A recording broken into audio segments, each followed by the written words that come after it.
భక్తజనులకు నమస్కారము. శ్రీ గణేశాయ నమః, శ్రీ సరస్వతి నమః, శ్రీ పాదవల్లభ నృసింహ సరస్వతి, శ్రీ గురు దత్తాత్రేయాయ నమః. మనం ఆంజనేయ చరిత్ర నుండి నిన్న పంపా నదీ తీరంలో రాముణ్ణి, హనుమంతుడిని సుగ్రీవుడు, ఆంజనేయుడు చూశారని, హనుమంతుడిని సుగ్రీవుడు చొరవ చేసుకొని వెళ్ళి మాట్లాడమని అనటం చూసాం కదా. తర్వాత కథ ఏంటో చూద్దాం. హనుమంతుడి దౌత్యం. ఈ మాటలు వినేసరికి హనుమంతుడిలోని చాకచక్యం నిజంగానే బయటకు వచ్చేసింది. ఆయన ఒక వేద విద్యార్థి వేషం వేసుకొని ఆ కొత్త మనుషుల దగ్గరికి వెళ్ళాడు. మెల్లగా మాట కలిపాడు. వాళ్ళ ఆచూకీ లాగాలని ప్రయత్నం చేశాడు. మీరెవరండి? మునికుమారుల్లాగా ఉన్నారు కదా, చేతుల్లో ఈ బాణాలేమిటి? ఇదేదైనా ఒక రకం తపస్సా అని అమాయకంగా అడిగాడు. మీరెక్కడి కందమూలాలు తింటున్నారండి? మీకు ఈ కండలు ఎలా వచ్చాయి అన్నాడు. మా పక్క అంతా బలిష్టమైన కందమూలాలు, పళ్ళు ఉండవండి, మీరు వాటి కోసమే తిరుగుతున్నారా అన్నాడు.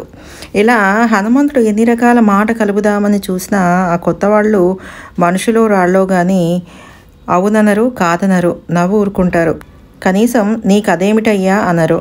వాళ్ళు లోపలే చాలా ఆలోచిస్తున్నారని, తన ప్రతి మాటను, ప్రతి చర్యను, ముఖ కవలికలను బహులోతుగా గమనిస్తున్నారని హనుమంతుడికి అర్థమైంది. అయినా ఆయన తన వాగుడు ఆపలేదు. ఆ మాటల్లో మెల్లిగా సుగ్రీవుడి ప్రసక్తి తెచ్చాడు, వాలి ప్రసక్తి కూడా తెచ్చాడు. అయినా వాళ్ళిద్దరూ ఏమీ మాట్లాడలేదు. దాంతో వీళ్ళకి సుగ్రీవుడి మీద ప్రత్యేక ఆసక్తి లేదేమో అనిపించింది. ఇది ఇలా ఉండగా హనుమంతుడికి ఆ ఇద్దరిలో పెద్దవాడిని చూసిన కొద్దీ ఎందుకో తెలియదు కానీ గుండె ఒకటే కరిగిపోతున్నట్లుగా ఉంది. ఎందుకో ఆయనతో ఇలాంటి దొంగ తిరుగుడు మాటలు మాట్లాడబుద్ధి కావటం లేదు. ఒక పక్క లౌక్యపు మాటలు మాట్లాడుతూనే హనుమంతుడు లోపల ఆ పెద్ద ఆయన గురించి గాఢంగా చింతన ప్రారంభించాడు. జ్యోతిరమేయం పశ్యామి దిష్ట్యా నాణ్యత్ పశ్యామి కరధృత నిస్తుల కోదండో మయి ప్రణవార్ధ నున్నయతి శిరసి జటాకృత పటుమకుటో మయుతు కపర్ధిన మున్నయతి అస్య హి నేత్ర ద్వంద్వాంతాత్ ప్రహతి కరుణ రసవేణి సాకిలవేణి మమనాడి మండలమఖిలం పురయూతి అన్యహి మందస్మితమేతాత్ నిర్జిత చాంద్రి మధుపాకం ఆపదశీష మమ దేహే కానపి స్పందనాతునతే అయమతి మధురాకృతిధారి గతజన్మని మే జనకోవా నైక జనుష్వపి గురురథవా నిత్యోపాస్యో విష్ణుర్వా ఐదం ప్రథమా లోకేపి నైనా అపూర్వం దీర్వెత్తి ప్రత్యుత తత్పథ యుగ్మాన్మే సచిదానంద సముపైతి. ఇలా ఆలోచిస్తూ ఉండగా మెల్లిమెల్లిగా హనుమంతుడి మనస్సు పూర్తిగా మారిపోయింది. ఆయన వాలి సుగ్రీవుల కలహం కదా సూటిగా చెప్పేసి ధర్మమంతా సుగ్రీవుడి పక్షాన ఉంది, వాలి పరమమూర్ఖుడు, గర్విష్టి అనేశాడు. అయినా ఆ పెద్ద మనుషులు ఉలకలేదు, పలకలేదు. అగ్నిసాక్షిగా సుగ్రీవ మైత్రి. ఇక హనుమంతుడికి ధైర్యం వచ్చింది. ఆ సుగ్రీవుడు ఈ కొండ మీదే ఉన్నాడండి, నేను ఆయన మంత్రిని, నన్ను హనుమంతుడు అంటారు, వాయుపుత్రుణ్ణి, నేను వానరుణ్ణే, మంత్రబలం వల్ల ఆ మారువేషంలో తమ దగ్గరికి వచ్చాను అని బళ్ళును నిజం చెప్పేశాడు. హనుమంతుడి నోటి వెంట నిజం వచ్చేసరికి కొత్త వాళ్ళలో పెద్ద ఆయన మొహం చాటంతయ్యింది. అది చూడంగానే హనుమంతుడు పొంగిపోయి, మా సుగ్రీవ మహారాజు తమతో స్నేహం కోరుకుంటున్నాడండి, ఒకసారి మా కొండ మీదకి రండి అని వినయంగా నమస్కరించాడు.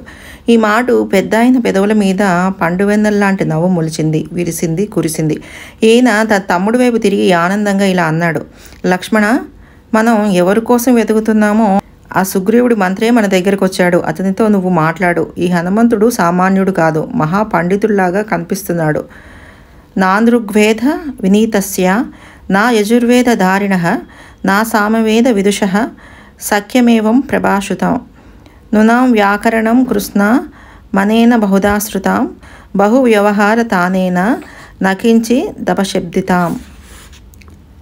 భావం: ఋగ్వేదం, యజుర్వేదం, సామవేదం రానివాడికి ఈ విధంగా మాట్లాడడం సాధ్యం కాదు. ఇతను వ్యాకరణం కూడా బాగా చదివి ఉండాలి. ఇంత మాట్లాడినా ఒక తప్పు కూడా పలకలేదు అని రాముడు ఇంకా అనేక విధాలుగా హనుమంతుడిని ప్రశంసించాడు. అప్పుడు లక్ష్మణుడు, ఆ సుగ్రీవుడు గురించి విన్నాం, ఆయన చెప్పినట్లు చేద్దామని అనుకుంటున్నామంటూ తాము వనవాసానికి వచ్చిన కథంతా వినిపించి సీతాపహరణం సంగతి విశేషంగా చెప్పి చివరికి కంబదుడు అనే రాక్షసుడు దారిలో కనిపించాడని, రాముడి కృప వల్ల శాపం తీరిపోయి అతను గంధర్వ స్వరూపం పొందాడని, ఆ సందర్భంలో అతను సుగ్రీవుడి గురించి మంచి మాటలు చెప్పాడని కూడా చెప్పి చివరికి ఇలా అన్నాడు: సర్వలోకస్య ధర్మాత్మ శరణ్యశరణం పురా గురుర్మే రాఘవస్సోయం సుగ్రీవం శరణం గతః. మా అన్న రఘువంశ సంభూతుడు, ధర్మాత్ముడు, సర్వలోకాలకు తాను శరణమివ్వదగ్గవాడు. అట్టి ఇతడు ఇప్పుడు సుగ్రీవుడిని శరణు పొందుతున్నాడు. లక్ష్మణుడు అలా చెప్పి కన్నీరు కార్చేశాడు. అప్పుడు హనుమంతుడు: ఈదృశ బుద్ధి సంపన్న జితక్రోధ జితేంద్రియ ద్రష్టవ్య వానరేంద్రేణ దిష్ట్యా దర్శన మాగతః. భావం: మీరు మేధావులు, క్రోధాన్ని ఇంద్రియాలని జయించిన వారు. ఇట్టి మిమ్మల్ని సుగ్రీవుడే వచ్చి చూడవలసి ఉంది. అదృష్టం వల్ల మీరే వచ్చి మాకు దర్శనమిచ్చారని చెప్పి వాలి సుగ్రీవుల వైరాన్ని గురించి సంగ్రహంగా వివరించి వారిద్దరిని సుగ్రీవుడి దగ్గరికి తీసుకెళ్లాడు. పరస్పర పరిచయాలయ్యాక హనుమంతుడు అగ్నిసాక్షిగా రామ సుగ్రీవుల చేత స్నేహం చేయించాడు. సుగ్రీవమిత్రం పరమం పవిత్రం సీతాకలత్రం నవమేఘ గాత్రం కారుణ్యపాత్రం శతపత్ర నేత్రం శ్రీరామచంద్రం సతతం నమామి. సంసారపారం నిగమ ప్రచారం ధర్మావతారం ఘృతభూమి భారం సదా వికారం సుఖసింధుసారం శ్రీరామచంద్రం సతతం నమామి.